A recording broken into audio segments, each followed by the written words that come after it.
using different standards of assessment as a compensatory mechanism in the face of differential performance by race will get you representation, but it won't get you equality. It will get you equity in the Kindian sense of the word, but it won't get you equality of standing. It won't get you equality of respect. It will not give you mastery. It will not give you the solid foundation on which your status would stand. Instead, you become a ward. You become a client. Your position is by their leave. A lot of institutions have embraced this approach to race.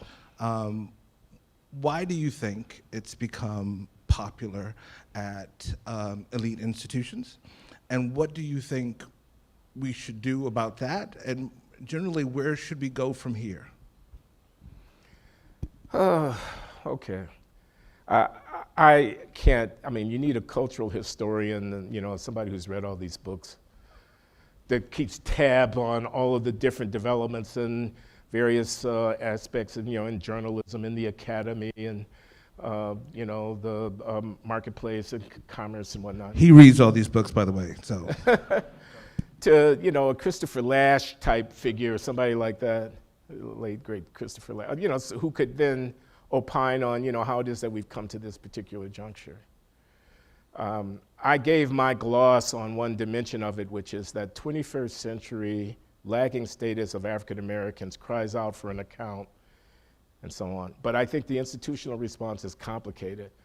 I think, why does Nike or whatever do what they do? Okay, so they're a company, they got a market, they got a brand, they have to worry about what they do. Why does Brown University does what it does? Well, it's a particular institution with a particular kind of history, and I only single out Brown because that's where I am, but it stands in for a lot of places, including perhaps this place. The elite institutions of higher education who have a certain logic within their own administrative development. They have various stakeholders and constituencies, and they are managing the problem the way that they are managing it. You know, I think there's a certain appeal, is there not, to the music of anti-racism and to the music of white privilege and all of that. Frankly, I have deep issues with it as a way of talking about the conditions of African Americans. I think it's patronizing in the extreme. I think it's cheap grace to a certain extent. I mean, affirmative action, for example, an elite university can bend over backwards to get its optics right, to get the 8, 10, 12% or whatever it needs in the incoming class so that everything looks right. That doesn't actually address the underlying fundamentals of human development, the disparities by race of which are reflected in the conventional instruments of assessment when universities decide whom to admit, like test scores and so forth. And so using lower cutoff scores for your African Americans and fudging that and talking about, well, you know, we're holistic assessment and whatnot, is fine for an institution because the institution is managing its brand and it's trying to keep its image up, and it wants to have a nice little composition of student body for its campus.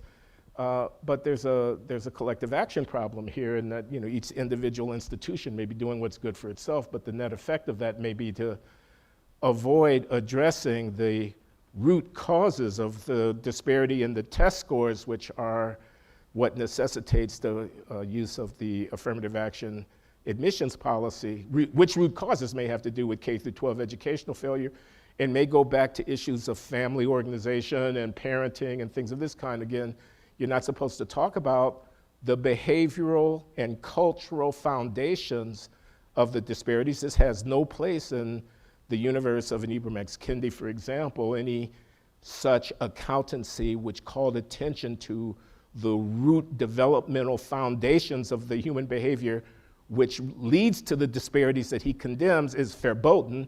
Everything has to be ascribed to some atmospheric, systemic, white, anti-black racism. So, I mean, I think it's a whole lot easier to embrace this outlook. But I think it is ultimately a false god. I think it is not equality. I think, just to talk concretely about higher education admissions as a case, the more general point that I'm making, using different standards of assessment as a compensatory mechanism in the face of differential performance by race will get you representation, but it won't get you equality. It will get you equity in the Kindian sense of the word, but it won't get you equality of standing. It won't get you equality of respect. It will not give you mastery. It will not give you the solid foundation on which your status would stand. Instead, you become a ward. You become a client. Your position is by their leave. It's because they feel sorry for you. It's because they feel guilty about their role in what they take to be their role in your circumstance. That is not equality. What should these institutions do? To be honest with you, I don't much care. That's flippant. What should Harvard do? Harvard's in court right now. The Supreme Court in the fall is going to hear this case with Students for Fair Admissions. These are Asian students suing Harvard University for fair admissions. What should Harvard do? I frankly don't care. I mean, I can give an answer. They should hew to comparable standards of assessment regardless of the race of their students. They should perhaps be prepared to live with not as high a number of African Americans on campus as they're now getting. They can make whatever marginal investments they can make in trying to contribute to the development, but they're not in the K through 12 business. As I said, it's a collective action problem.